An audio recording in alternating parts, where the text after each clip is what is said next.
Facilities, మొత్తం rooms అంతా కూడా ఒక లగ్జరీగా కట్టబోతున్నాం అని కూడా చెప్పడం జరిగింది. ఇప్పుడు అతను బెట్టింగ్ యాప్స్ తో కూడా అతనిపై కేసు కూడా నమోదు కావడం జరిగింది. ఆ బెట్టింగ్ యాప్స్ తో వచ్చినటువంటి మనీ తోటే ఈ విధంగా ఒక 3 అంతస్తుల బిల్డింగ్ కూడా నిర్మించారని కూడా చెప్తున్నటువంటి. బెట్టింగ్ యాప్స్ అయితే మనీ అయితే అది కానే కాదు. ఈ ఇంటికి మా అన్నకి ఎలాంటి సంబంధం లేదు. ఇది మా డాడీ, మమ్మీ వాళ్ళు, మా తాతయ్య వాళ్ళు కష్టపడి కట్టిన ఇల్లు. ఎందుకంటే మా డాడీ మాకు తెలిసి ఒక 25 to 30 years నుంచే మెడికల్ షాప్ రన్ చేస్తుంటాం. అవన్నీ మేము మనీ సేవ్ చేసుకున్న మనీతోనే కడుతున్నాం. ఫ్లోర్ యాడ్ అయింది కూడా విషయం కూడా మా అన్నకి తెలియదు. మా అన్నయ్య లాస్ట్ టైం అప్పుడు వచ్చినప్పుడు ఆ ఫ్లోర్ కూడా లేదు. ఇదంతా అందరూ అనుకునే చేస్తున్నారు మా అన్నయ్య మీద. మొత్తం మీద అతను చిన్నప్పటి నుంచి కూడా ఎలా ఉండేది? అతను మొత్తం నుంచి ప్యాషన్ ఈ విధంగా బైక్ రైడింగ్ అయినా కానీ వెళ్ళాలన్నా కానీ ఎలా ఉండేది? చిన్నప్పటి నుంచి కూడా మా అన్నయ్యకి బైక్ రైడింగ్ అంటే ఇష్టం.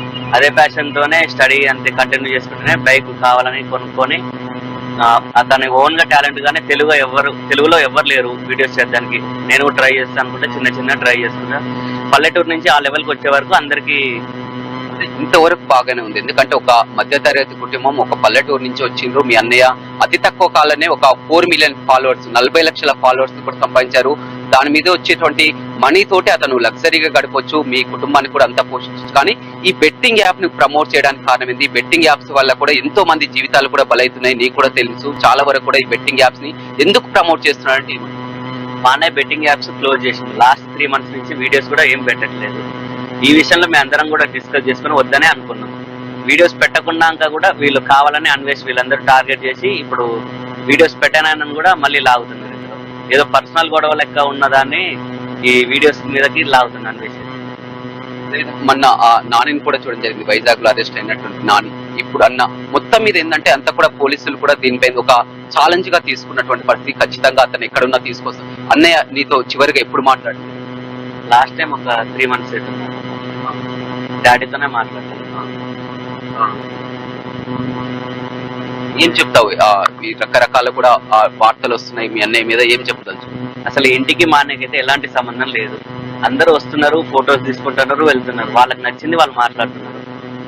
వచ్చి మమ్మల్ని కన్సల్ట్ అవ్వట్లేదు. కనీసం వస్తున్నారు, షాప్ ముందుకు వస్తున్నారు, షాప్ ఫోటో ఇస్తారు. బయస్ అని వాళ్ళ షాప్, బయస్ అని షాప్ ఎందుకు అవుతుంది? మా డాడీ షాప్ అవుతుంది. ఆ సర్టిఫికేట్ ఎవరి పేరు మీద ఉంది? దాన్ని ఎవరు సెట్ చేస్తారు? ఎవరు నడిపిస్తారు? ఇప్పుడు మరి తండ్రి ఎవరు, కొడుకు ఎవరో తెలవాలి కదా చూసే వాళ్ళకైనా, వచ్చి ఇంటర్వ్యూ చేసే వాళ్ళకి. ఏమంటున్నారు అమ్మా నాన్నలు కూడా? ఎందుకంటే ఈ విషయం తెలుసుకున్నాను చూడ వాళ్ళకి కొద్దిసేపు మనం కూడా మాట్లాడడం జరిగింది. కానీ అమ్మ నాన్నలు ఆ 2 షాపులు కూడా మేము సొంతంగా పెట్టుకున్నాం. ఇప్పుడు సన్నీ పెట్టించిందని కూడా అంటారు. వాళ్ళకేం తెలుసు? మా డాడీ పెట్టించిన షాప్ అది మా డాడీ ఓన్ గా పెట్టుకున్న షాప్. సన్నీ వచ్చి ఆ రోజు అంతా కూడా వీడియో చేసి తన ఇల్లు, నేను నిర్మించుకోబోతున్న ఇల్లు మొత్తం సువిశాలమైనటువంటి మొత్తం కూడా వ్యూ ఈ విధంగా చూపించింది. త్వరలోనే పూర్తి అవుతుంది. మా సబ్స్క్రైబర్స్ అందరినీ కూడా తీసుకొచ్చి ఇక్కడ వారికి ఒక లంచ్ డిన్నర్ ఏర్పాటు చేయాలని కూడా సబ్స్క్రైబర్స్ అందరినీ కూడా తీసుకొని వస్తా. ఎందుకంటే అందులో వీళ్ళ మనీ కూడా ఉంది, మా సబ్స్క్రైబర్స్ మనీ కూడా ఉందని స్వయంగా మీ అన్నే చెప్పడం జరిగింది. ప్రతి ఫ్యామిలీకి ఒక డ్రీమ్ హౌస్ ఉంటుంది, అంతే మా ఫ్యామిలీకి కూడా ఉంది. మా అన్నయ్య ఇంత ఫేమస్ అవుతాడు, యూట్యూబ్లో ఇట్లా అవుతాడని మేము కూడా ఎవరైనా ఎక్స్పెక్ట్ చేయలేదు. అదంతే, అది అదృష్టం కొద్దీ అయింది. అంతేగాని ఇందులో బెట్టింగ్ పైసలు అని, మా అన్నయ్య మనీ అని ఏం లేవు. మా అన్నయ్య ఎంత ఇచ్చినా ఒక 3 లక్షలు 5 లక్షలు ఇస్తాడు సపోర్ట్. కానీ ఒక్కడైతే కట్టియలేడు కదా ఇల్లు. ఆ రోజు అన్నయ్య వీడియోలు అయితే మేము పరిశీలించారు, చూసాం. ఎందుకంటే ఇందులో కష్టాడిస్తాం సబ్స్క్రైబర్ చాలా మంది మీరు కూడా ఉన్నారు, ఖచ్చితంగా ఆహ్వానిస్తా, ఆ మనీ తోటే ఇల్లు కట్టినాను కూడా అన్నయ్య స్వయంగా అనలేదు. ఏ రోజు అనలేదు వీడియోలో. మా అన్నయ్యకి ఇంటికి అసలు సంబంధం లేదు. ఎవరైనా హెల్ప్ చేయాలంటే చేసేందే చేస్తాడు, కానీ మా అన్నయ్యకి అంత అసలు పెట్టలేడు కూడా. ఆయనకే సరిపోతాయి. ఇప్పుడు రైడింగ్కి వెళ్ళినప్పుడు ఎంత ఇన్వెస్ట్మెంట్ అయితే, నేను కూడా ఒక రైడ్కి వెళ్ళినా కాబట్టి తెలుస్తుంది దానికి. నువ్వు కూడా వెళ్ళినావు అన్నయ్యతో? నేను కూడా ఒక రైడ్ వెళ్ళిన, ఉత్తరాఖండ్ రైడ్కి వెళ్ళినా మా అన్నయ్యతోటి. అప్పుడు ఆ రైడ్కి పోయిన స్ట్రగుల్స్ ఏంది, ఆ నిద్ర ఉండదు, తిండి ఉండదు. కానీ ఇంట్లో ఎప్పుడు అమ్మ నాన్నలు కానీ మీరు కానీ అన్నయ్య తోటి ఎప్పుడు చెప్పలేదా ఇంతవరకు రైడ్స్ వరకు? కానీ ఈ బెట్టింగ్ యాప్స్ వల్ల కూడా అంతా కూడా ఇమేజ్ డ్యామేజ్ అవుతుంది, అంతా కూడా కేసులు అయితే ప్రమోషన్స్ ఆపేస్తాను మా అన్నయ్య లాస్ట్ టైం వచ్చినప్పుడే చెప్పిండు. అందుకనే వీడియోస్ కూడా తీయడం ఆపేసిండు. ఒక 3 months నుంచి వర్క్ మీదనే వెళ్తుండు కాబట్టి వీడియోస్ కూడా ఆపేసిండు.